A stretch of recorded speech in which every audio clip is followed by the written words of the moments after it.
ସିଙ୍ଗାପୁରର ବୈଷୟିକ ସହାୟତାରେ ଓଡ଼ିଶାରେ ଗଢ଼ି ଉଠିବ ନୂଆ ନୂଆ ସହର। ଏଥିପାଇଁ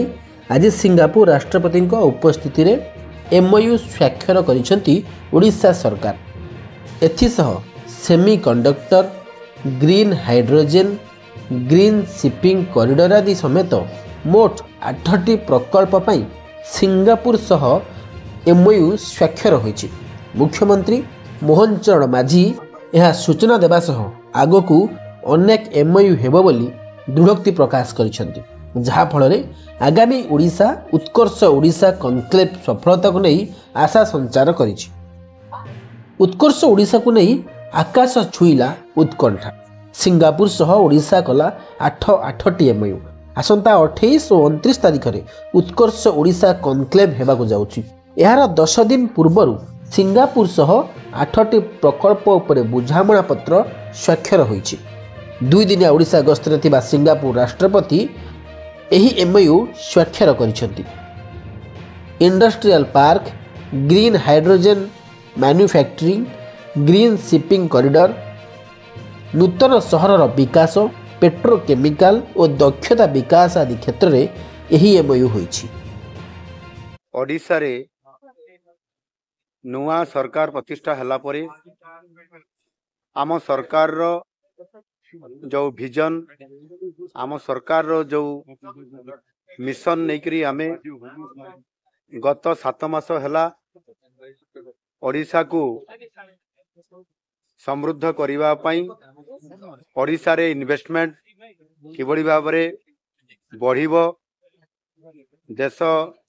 ଭିତରୁ ଏବଂ ଦେଶ ବାହାରୁ ଇନଭେଷ୍ଟମେଣ୍ଟ କେମିତି ଆସିବ, ତାକୁ ନେଇକରି ନିରନ୍ତର ଭାବରେ ଆମ ସରକାର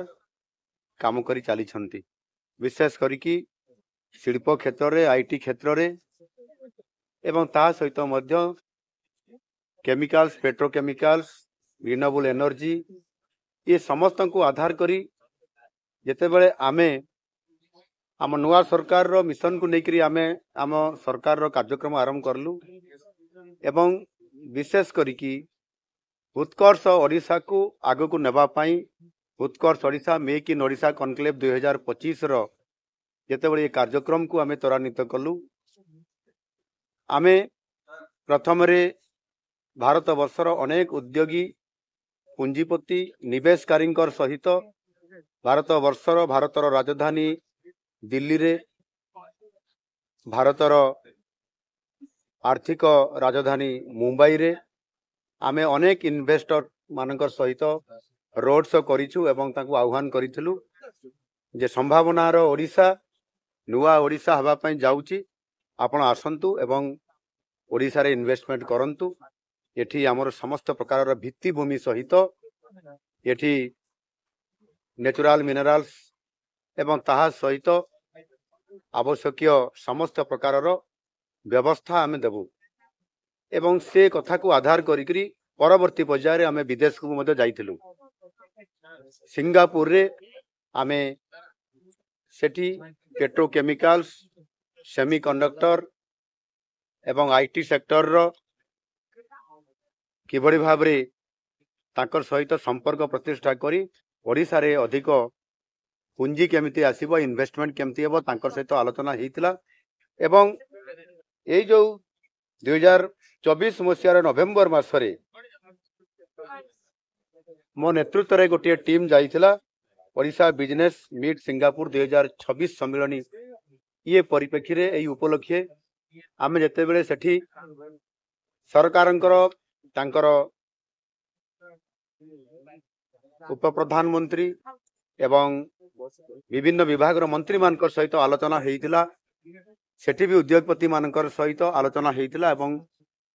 ରାଷ୍ଟ୍ରପତିଙ୍କୁ ଆସିବା ପାଇଁ ମଧ୍ୟ ସିଙ୍ଗାପୁରରୁ ଆମେ ତାଙ୍କୁ ନିମନ୍ତ୍ରଣ କରିଥିଲୁ ଏବଂ ଆମେ ଯେଉଁ 5 ଦିନ ରହିଲୁ ତା ଭିତରେ ଅନେକ ଇଣ୍ଡଷ୍ଟ୍ରି, ପୋର୍ଟ ଏବଂ ଆମର ବିଭିନ୍ନ ପ୍ରକାରର IT ସେଣ୍ଟର, ITES ଏ ସମସ୍ତଙ୍କୁ ଦେଖିଲୁ। ତାଙ୍କ ସହିତ ଆଲୋଚନା କଲା ପରେ ଆମେ ନିମନ୍ତ୍ରଣ ବି କରିଥିଲୁ ଏବଂ ୱାର୍ଲଡର ସବୁଠାରୁ ଲାଟେଷ୍ଟ ମାନେ ତାଙ୍କ ଟେକ୍ନୋଲୋଜିରେ ଏବଂ ସେମାନଙ୍କର ମ୍ୟାନେଜମେଣ୍ଟରେ ସେମାନେ କିଭଳି ଭାବରେ ଅଧିକ ପାରଦର୍ଶିତା ଲାଭ କରିଛନ୍ତି ଏବଂ ତାଙ୍କର ସହିତ ଆମର କୋଲାବୋରେସନ୍ ହେଲେ ଓଡ଼ିଶାର ମଧ୍ୟ ପ୍ରଭୁତ୍ୱ डेवलपमेंट हो पार ये विभिन्न सेक्टर रे और से आम निमंत्रण जो आम करूँ से निमंत्रण को आज रक्षा करी आम रिपब्लिक ऑफ सिंगापुर आमर राष्ट्रपति महोदय आज दी दिनिया आज एवं आसंता काली पर्यंत एठी आसीछंती से भारत को आसीछंती एवं स्वतंत्र भाव रे भारत को आसिला परे ओडिशा को आसीछंती ओडिशा रे से एठी विशेष करिकी 8टी प्रोजेक्ट उपरे एमओयू आज करागला तांको सरकार सहित एवं सेटिरे विशेष करिकी industrial park green hydrogen corridor PCPIR एवं new city plan new energy cleantech skilling of future एवं सेमीकंडक्टर आमे जेभଳି भाବରେ आलोचना करिथिलु प्रथम थर करी विदेशरू एक स्वतंत्र भावरे से राष्ट्र मुख्यंकर सहित आलोचना कला परे आज से ओडिशा को आसी एठी वाल स्किल सेंटर रे जेभଳି भाବରେ से एठी आसिले आलोचना हैला प्रथम आईटीसी होटेल्स रे तांको सहित हमर द्विपाक्षिक आलोचना आरंभ हैला एवं आफ्टरनून रे एठी से आसिकी तांको सहित इंटरप्शन हैला एवं आमे कौन करिया पे चाहूचु आमे कौ स्थिति रे अच्छु हमको किभଳି भाବରେ तांको सरकार सिंगापुर सरकार सहयोग कले आमे आगु को जाई परिबु एथिरे उभय तांको देश एवं आम राज्यर प्रभुत्व बेनिफिट हबो एवं ता सहित मध्य आम पिला माने जो माने एठी स्किल सेंटर रे से माने काम करूछंती तांको से विजिट करले तांको देखिले तांको सहित इंटरप्शन हैला अति चमत्कार भावरे ये जो कार्यक्रम हैला सेथिरे आम सरकार एवं मु निजे आमे बहुत अत्यंत आनंदित अच्छु खुशी अच्छु जे आज 8टी विभागर एमओयू साइन हेची एहा द्वारा आगामी दिन रे भविष्यत रे आम ओडिशा को इन्वेस्टमेंट आसीबो एवं ताहार सहित आमे किभଳି भावरे टेक्नोलॉजी उपरे सेमीकंडक्टर उपरे एवं पोर्ट उपरे न्यू एनर्जी उपरे आमे एवं स्किलिंग ऑफ फ्यूचर उपरे आमे आगो को बढ़िबा सेथि पई तांकर सहित एमओ करबा दला आम ओडिशा रो निश्चित भावरे आमे जो नुआ ओडिशा रो जो परिकल्पना करिछु एवं समृद्ध ओडिशा करिया पई एवं ता सहित मध्य आम माननीय यशस्वी प्रधानमंत्री नरेंद्र मोदी जी जो संभावनार राज्य हिसाब रे जो कहितले डबल इंजिन सरकार रो कथा कहितले 2 गुणा बेनिफिट करिया पई ये होचे ताहार प्रकृत चित्र एवं दृश्य जाकि आज नुआ सरकार मात्र आसीबार 7 मास ये भितरे आज आमे जेभଳି भाबरे आज आमको एवं आमको सहयोग करिया पई एवं उभय कोलाबोरेशन रे काम को त्वरान्वित करिया पई जेभଳି भाबरे से आमको आज आसिक एटी सहयोग करले एवं आमको मध्य आम कार्यक्रम रे खुशी व्यक्त करले सहयोग करिया पई संपूर्ण भाव रे हाथ बढ़ेले 8टी विभाग रो एमओयू हेची आहुरी अनेक विभाग रो मध्य आगामी दिन रे एमओयू हेबो